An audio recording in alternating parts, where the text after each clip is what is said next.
बातचीत की कि पाकिस्तान अपने डेट रीपेमेंट नहीं कर सकेगा और पाकिस्तान की जो बॉन्ड मार्केट है इस हवाले से वो बाकायदा क्रैश हो गई। 4-5 चीजें हैं जो शहबाज शरीफ साहब ने की और मैं समझता हूं कि अजीबो गरीब की।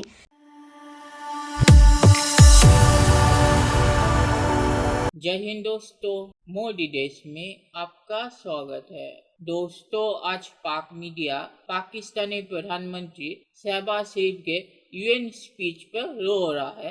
पाकिस्तानी प्रधानमंत्री शहबाज शरीफ ने कश्मीर का मामला उठाया जरूर, पर उसके बावजूद पाकिस्तानी मीडिया ने रोना शुरू कर दिया शहबाज शरीफ की हरकतें देख के।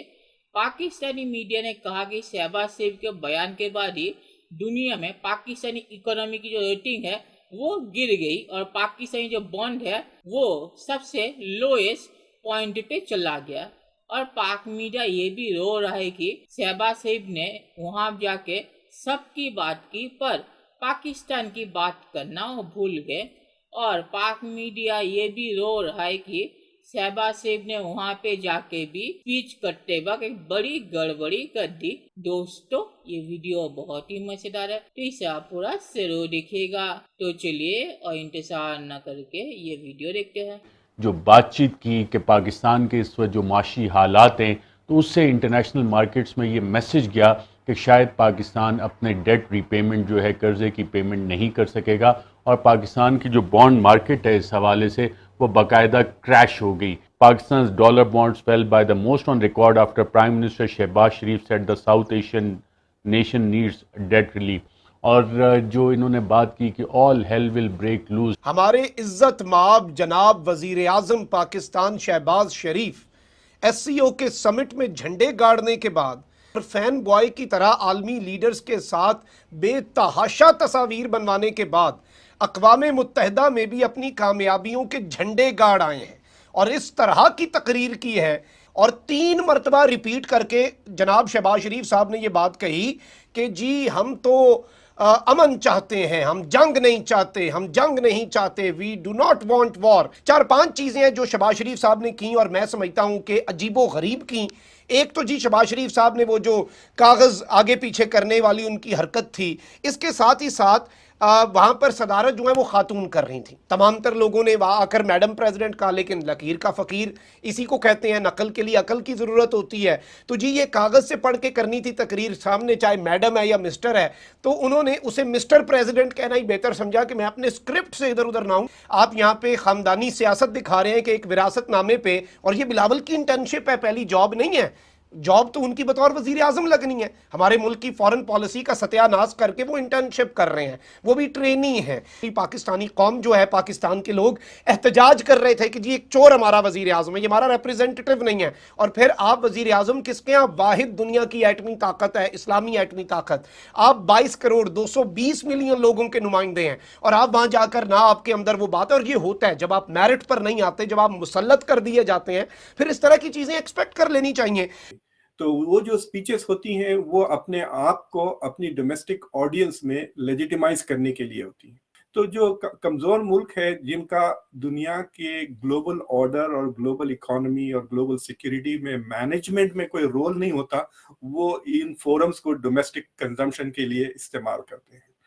तो मिसाल के तौर पे मैं आपको दे देता हूँ, फॉर्मूला है मुस्लिम मुल्कों के, आके फलस्तीन के बारे में बात कर लें, कश्मीर के बारे में बात कर लें, ये 2-3 और इस्लामोफोबिया। मुझे लगता कि ये जनाब इस्लामोफोबिया के बारे में बात करना भूल गया आपके फॉरेन मिनिस्टर, लेकिन फ्रांस 24 सर उन्होंने की है, फ्रांस 24 के साथ की है इस्लामोफोबिया पे। वहां पे भी आप गौर से सुने, पहले उन्होंने लफ्ज इस्लामो फैशिस्ट यूज किया, फिर अपने आप को करेक्ट करके फिर इस्लामोफोबिया कहने लगे। मुझे बहुत हंसी आ रही थी देख के, मैं बोला कि ये लास्ट मिनट पे किसी ने लिख के दिया कि don't forget to talk about Islamophobia. तो यू मस्ट अंडरस्टैंड कि ये जो सारी के सारी है डोमेस्टिक कंजम्पशन के लिए है। मैं यूनाइटेड नेशंस के स्पीचेस की तरफ आना चाहता हूँ। इस वक्त 2 लोगों ने मुख्तलिफ किस्म के यहाँ पे प्रमोट किया है। शहबाज शरीफ साहब के ऑब्जेक्टिव कुछ और थे, बिलावल भुट्टो साहब के ऑब्जेक्टिव कुछ और थे। बिलावल भुट्टो साहब अपने आप को पोर्ट्रेट कर रहे हैं अगले प्राइम मिनिस्टर के, और शहबाज शरीफ साहब फोटो आप बनवा रहे हैं अपने रिटायरमेंट के बाद तस्वीरें अपने पोतों दोतों को दिखाने के लिए।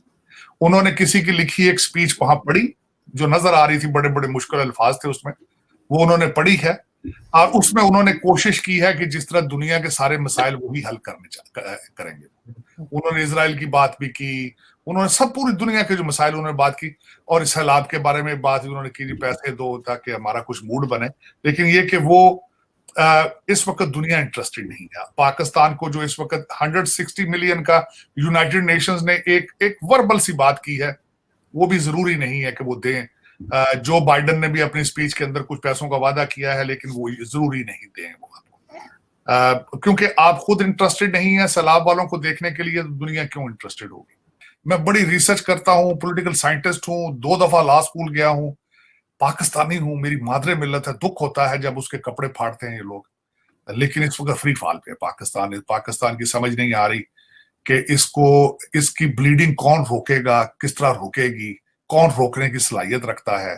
चलिए दोस्तों, इस वीडियो पे बात करते हैं।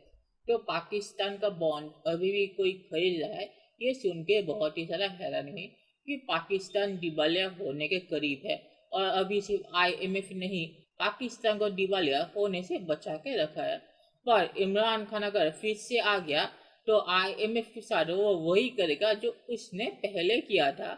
पहले IMF से वादा करके पैसे लेगा और फिर उस वादे से मुकर जाएगा। और अगर ऐसा पाकिस्तान ने किया तो पाकिस्तान दिवालिया घोषित हो जाएगा कि उसके बाद IMF भी पाकिस्तान की कोई मदद नहीं करेगा।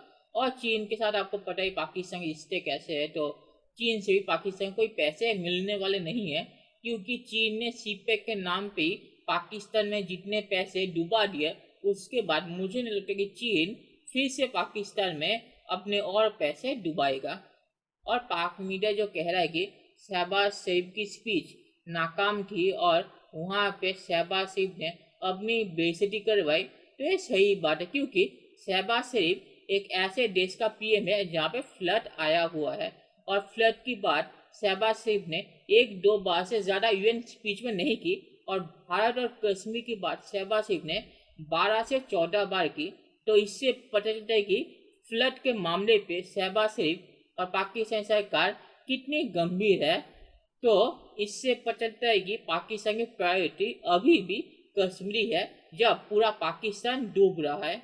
और आखिर में मैं ये कहूँगा कि पाकिस्तान अगर ऐसा ही चलता रहा कि कश्मीर पे ज़्यादा फोकस करता रहा अपने देश के वजह, तो पाकिस्तान की हालत कभी ठीक नहीं होगी। और पाकिस्तान ने अगर अपने देश को गंभीरता से नहीं लिया तो कोई और क्यों लेगा। तो पाकिस्तान ऐसा ही चलेगा जो भारत के लिए अच्छा ही है। तो चलिए देखते हैं कि फ्यूचर में क्या होता है। दोस्तों, ये वीडियो देखने के लिए बहुत बहुत शुक्रिया, और हमें चैनल को सब्सक्राइब करना मत भूलिएगा। Thank you very much.